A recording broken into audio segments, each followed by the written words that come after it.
Hi everyone, it's Tiffany Sharp and I'm super excited to do the Halloween journal challenge with you guys this year. I just want to say thanks to Kia at Kia Creates for inviting me to be on this YouTube hub and to choose a day to journal with you guys. And my day is day 20. The prompt is cozy pumpkins or cozy pumpkin. You can do multiple. I'm gonna do multiple pumpkins, I think, because I love pumpkins. I really enjoy Halloween. I kind of go overboard sometimes with cooking things for my kids and just carving pumpkins. So, because of that, I wanted to choose cozy pumpkins, and I'll talk to you a little bit more about why I chose that prompt and what I really love about Halloween as I'm working with you. But I just wanted to say hi and introduce myself before I get started. All right, I've gathered some papers, some materials here that I'm gonna use. So I have a few papers that remind me of fall and some felt, because what I was thinking, cozy, you know, felt is very cozy. Textured paper felt very cozy to me, and in these fall colors, especially gold is a fall color, right? I think so. This is embossed paper. I don't know exactly what it is, but that's all I know about that. This is actually a piece of collage fodder that I have made on a pattern for cutting your own pattern to make clothing, dressmaker pattern, and I've cut out my own stamp and stamped on there. Just some bought patterned paper, and then I have some papers that a friend, oh yeah, just some watercolor doodles, and then I have some papers that a friend of mine gave me that she has eco printed on, which is very Halloween-esque. Look at the orange on here. So I really love this paper. I have a hard time using it, but I just felt like this is a good book. This is a good journal to use those kinds of things in.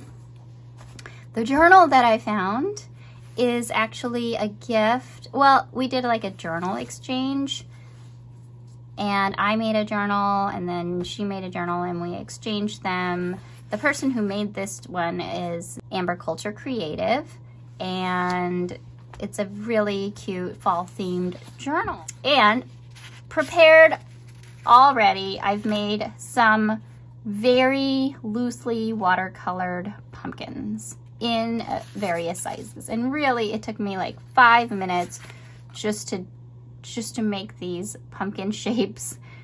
And I didn't want to do like a tutorial on making these because I thought they were super easy and quick. I did use a fun color though that I wanted to tell you about. It's in this Renaissance watercolors, and the color I used is transparent gold ochre, which is number 12, mixed with some sap green, which is number 39 in this watercolor.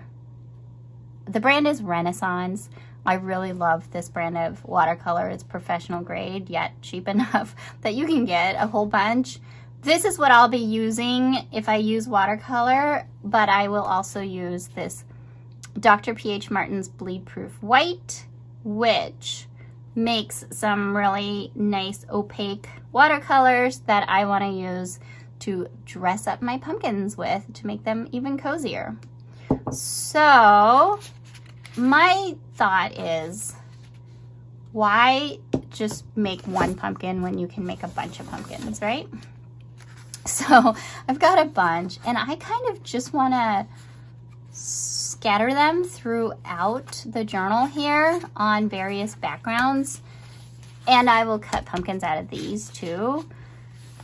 And I'm not gonna do every single page, but with some of them, because cozy to me means wearing a sweater, because that's what I do. I live in Minnesota.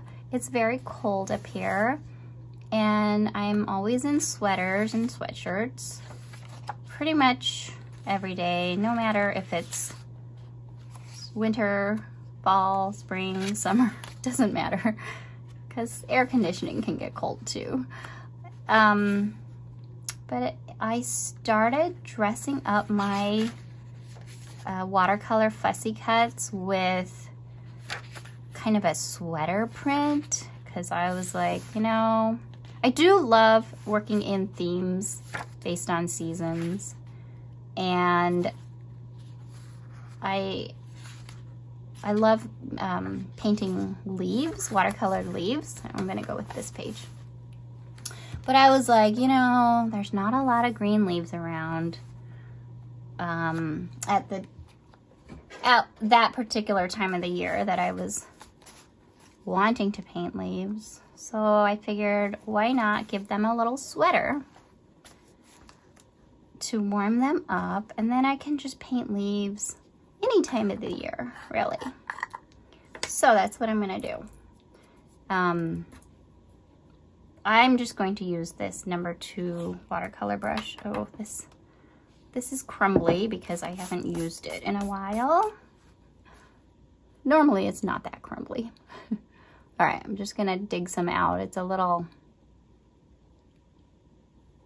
it's a little thick, so you can, it's kind of goopy, but you can get a little bit out of here, put it on your palette, and close that up so it doesn't dry out. I'm just adding a little bit of water and a little bit of paint to add some color to my bleed proof white and make 2 different colors here. So with sweaters kind of make a, I'll show you on here, on maybe a different page. Sweaters kind of have like a V, like this, rows of V's. And for me, I feel like the less perfect, the better. I might need a larger brush, actually. When I knit, I used to knit quite a bit. When I used to knit, this side, like the left side of my V, would always be a little bit different than the right side of my V. So let me grab a thicker brush. Okay, I'm gonna try this with a size 4. Yep, there. I like this better because I can do a whole row without having to re-dip my brush. So when I pull paint down this way, it just makes a nice kind of a short, narrower line, versus when I go in this direction, I'm going thicker line. And honestly, the faster I do it, the better I feel like I can do this. You know what I must do? I probably am pushing harder when I make this right-hand side. So I'm pushing down harder on my brush. Also, I'm kind of using the side of my brush versus just the point of my brush. But the way I get it to be not so much a pointy V, but a nice rounded, kind of like a puffy heart, to be honest, is just by going fast. So do a whole page of this if you want to practice, like I'm doing.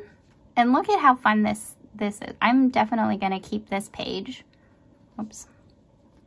And it doesn't matter if they don't look perfect. Once you get a few rows, you look back and it's going to look like knitting. Now, for real knitting, you might want to connect one row with the other or get it very close.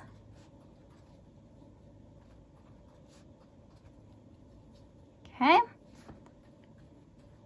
So now this is definitely going to start looking like a page that has been knit. Okay, I'll wait for this to dry, and this blue color that I love, you know, you can see how much I love it. It's almost gone. Is called Prussian blue, and it's number 20. If you love that as much as I do. Okay, I'm gonna let this dry and then I'll be back. Well, actually, I can let this dry. Let me put this off to the side while I work on my pumpkin. So I'm using this bleed-proof white to make my paints more opaque, and because I like when I add a lighter toned color on top of something. But you can use gouache if you like using gouache and get that same effect. Maybe I'll add a little bit of brown to this too. Just add all the colors. I'm gonna have to rinse that out because I don't want to have this bleed-proof white in my, ooh, I do like that, okay. I don't want to have this bleed-proof white drying in my watercolors. I'm all about just mixing everything. I am most happiest when I work in mixed media. So that means using whatever you want. To me, that's what it means. Maybe that's not what it technically means, but I'll just define that my own way. It really is just using a mixture of different materials. Like a pure watercolor artist wouldn't be, well, they might use gouache.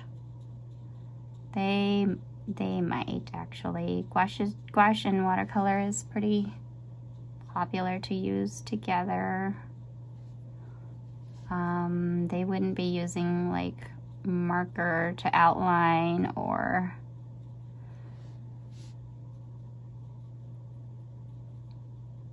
pens like I like to do. So, okay. Oh, I kind of like that. I like, oops, don't smudge it. It kind of happened by accident, but I like how it started out with the bluish, greenish, turquoise color, and then it moved to more of a brown color.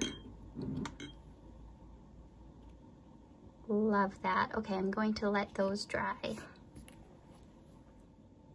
So I took a look at what I was talking about when I put knitted sweaters on leaves.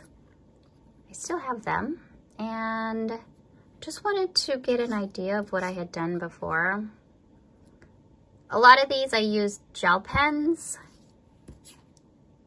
but like this one, so I did put lines down, but what I'm noticing is that I added little highlights, so that's kind of helpful, makes it dimensional. And also, because I filled the whole leaf, I think the lines look nice. So I did lines here too. The whole leaf is filled. So I did lines on everything. Sometimes I drew the lines first. And I think maybe that helps. If the entire object is filled, then I can put lines. So let me work with this one a little bit more, because I don't know. I mean, I could leave it alone and it could be fine, but I feel like I'm not quite happy with it. So I'm just gonna play for a little bit while I have the paints out. I'm gonna add a little bit of brown. Oh, is this yeah, this is the brush I used. Okay. And I'm gonna keep going, because you know what? Sometimes if I don't like something, and I keep going, it gets better. I mean, the other option is it just gets worse, but that's the risk that I'm willing to take most of the time. I'm okay with that. 'Cause you just never know. You never know if it's gonna turn into something really cool and if it'll get better or not unless you try it. I should have done this side first so I don't put my hand in this, but I guess I'm just not really a planner. I don't plan out what I want to do or how I want to do things. So so when things work out, it might just be kind of accidental, which is what I love. That's what I love about art. You can just play, you can have fun, not really think about it, not plan, not stress about it, and then I feel like more often than not, it turns out to be something that I'm happy with. Eventually, might not be that right away like this one, but it'll get there. Okay. Ooh, I do like that better.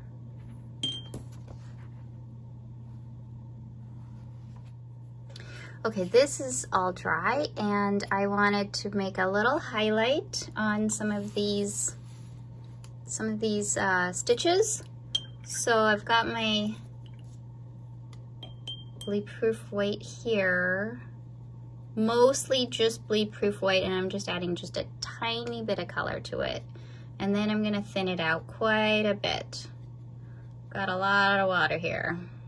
So I want these to look white on top of this, but I don't want it to be like super blinding white. And I don't want it to just stand out a lot. So it's pretty wet. I'm gonna use this rag to blot some of this, and I can see that it's pretty green. Let's see what it looks like. Yeah, well, it gives a tiny bit of highlight.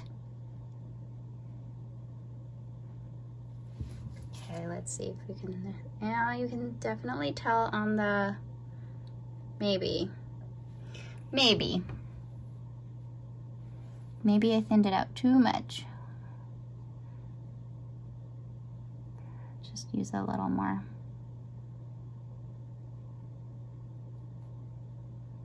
Just a tiny highlight.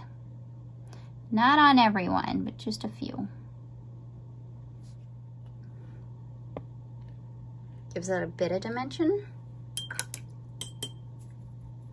Okay, I think I'm done with this guy. And do I want to put something else here?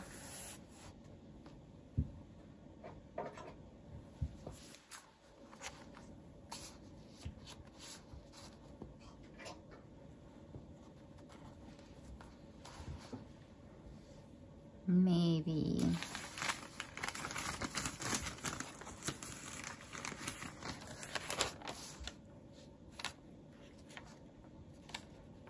It might be fun just to add a little bit of something. I'm gonna try this over here.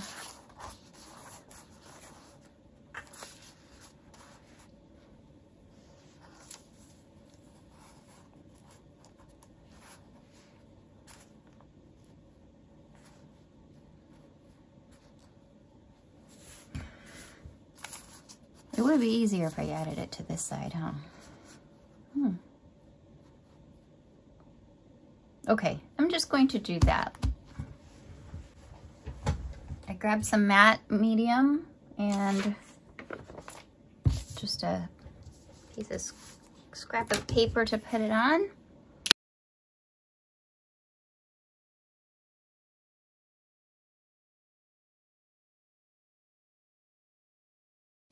So I think I said I was going to tell you why I like pumpkins so much. And, well, I just do. But there's some funny stories about carving pumpkins. When we were newlyweds, when I first got married and I was kind of on my own to do some of these holiday traditions out on my own with my husband, I remember our first Halloween, it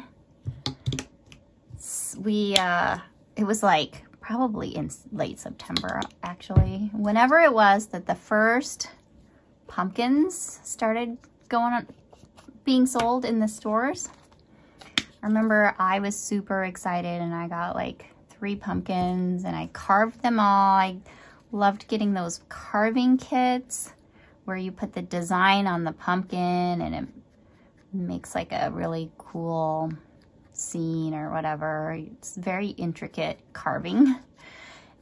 Comes with like tools and all that stuff. Really fun. So anyway, I got one of those, carved my pumpkin, spent hours carving pumpkins, and then I set them out. And within a couple of weeks, of course, the pumpkins deteriorated.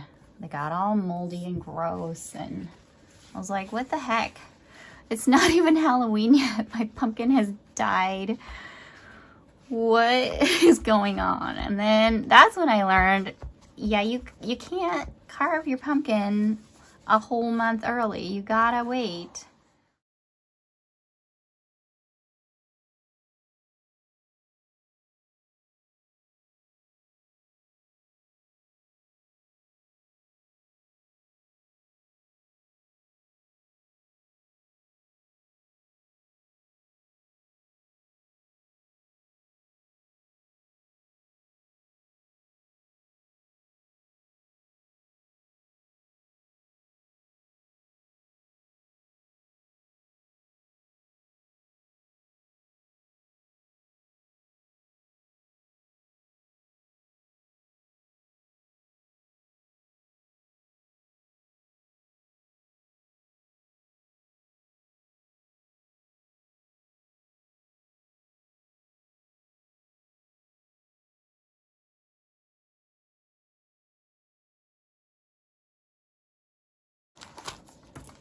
And I'll put something heavy on top.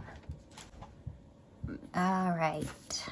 Meanwhile, I'm just gonna cut out some pumpkin shapes with these papers and just have them for decorating other pages. Grab a pencil and just, ooh, that's pretty on this side too. Okay, pumpkin shape. Pumpkins come in all sizes and shapes, so pretty much could do a number of different shapes. I'm gonna try to do this one kind of a squatty one since the paper is so small.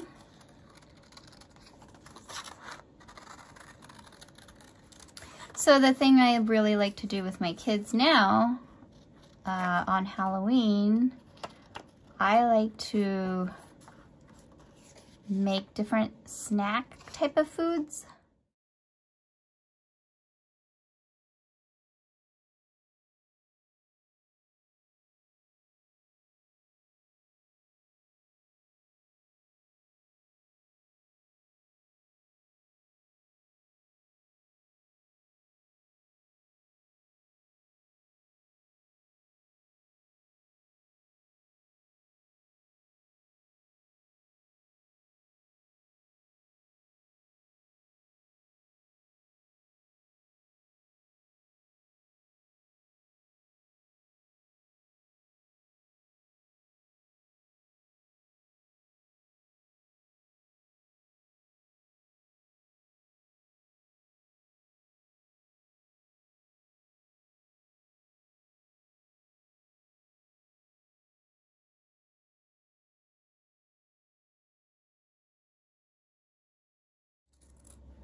all kinds of weird things. We used to do like string cheese fingers and teeth, like vampire teeth made of apple slices. Ooh. Oh, okay. What the heck? I didn't realize I had these lines here. Must have been using it for something else. So that's kind of fun.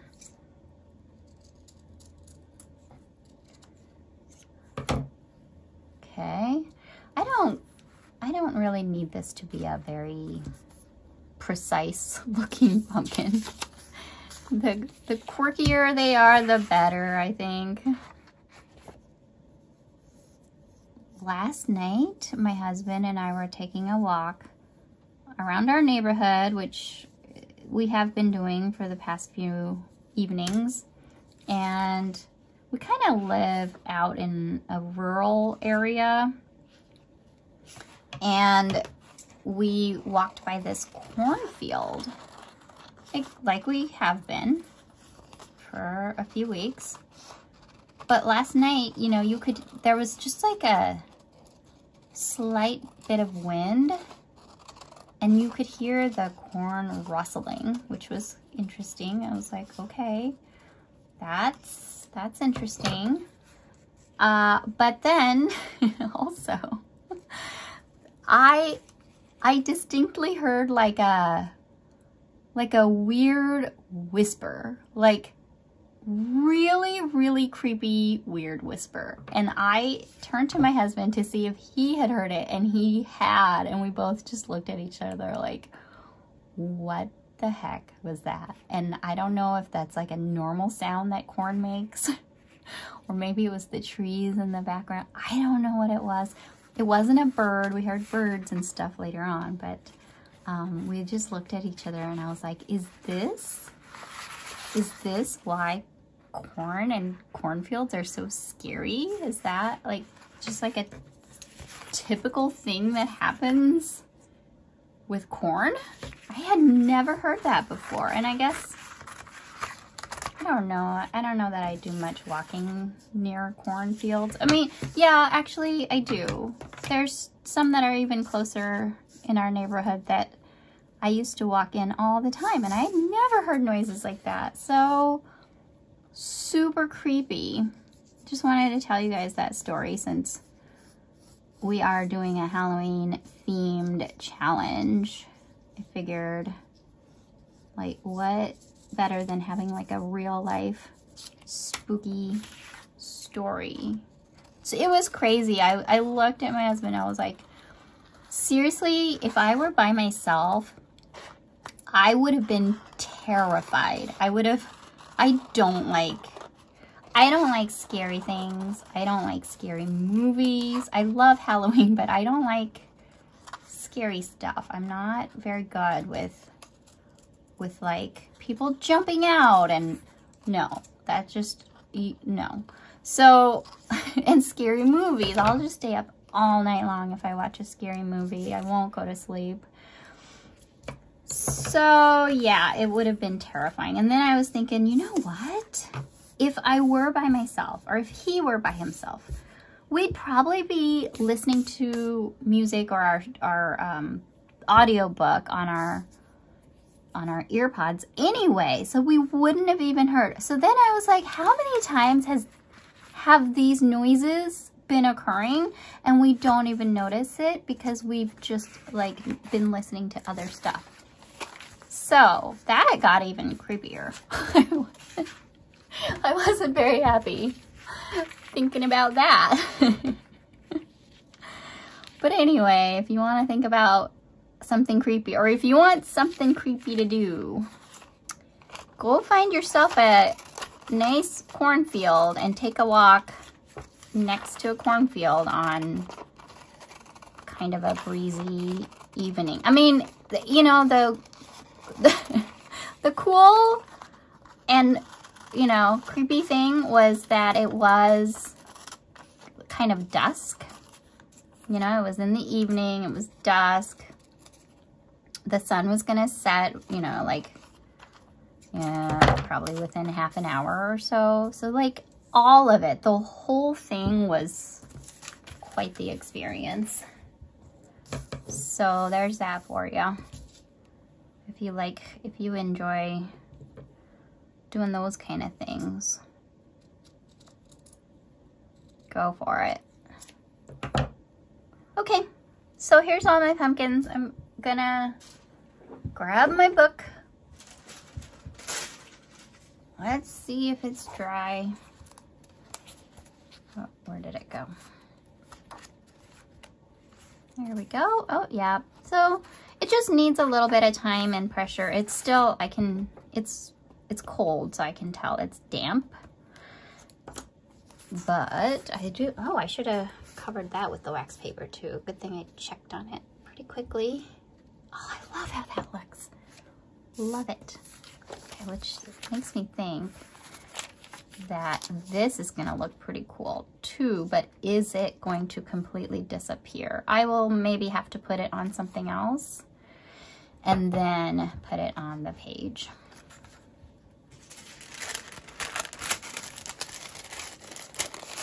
So let me put this back on so that it doesn't do weird stuff like sticking completely together. And then, oh, here's my knitted pages, my little experiment. You know what? What about the negative of this? Oh yeah, I do want to keep the negative. Okay, for something else. But, so I didn't put the stems on. I'm gonna have to add the stems for this to look like a pumpkin and some of the lines. Otherwise it's gonna look like an apple, right? This looks too much like an apple to me. Yeah, because it's not orange. This one didn't need it because it was orange. But if it's not orange, and you don't want it to look like an apple, I'm guessing I'm gonna need to somehow add some lines. Hope that blends in too much. Do I want to cover all that up? Am I ready for that? I don't know.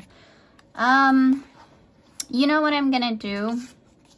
Because literally this is gonna take a long time. I want to say it might even take hours of me just looking at everything on every single page and deciding whether I like it there or not. So what I'm gonna do is just do this off camera and then I'll show you the results of what I did, because this is gonna be super boring for you guys to watch. And I think that doing this had taken way longer than I had planned, which is pretty typical of how I do things.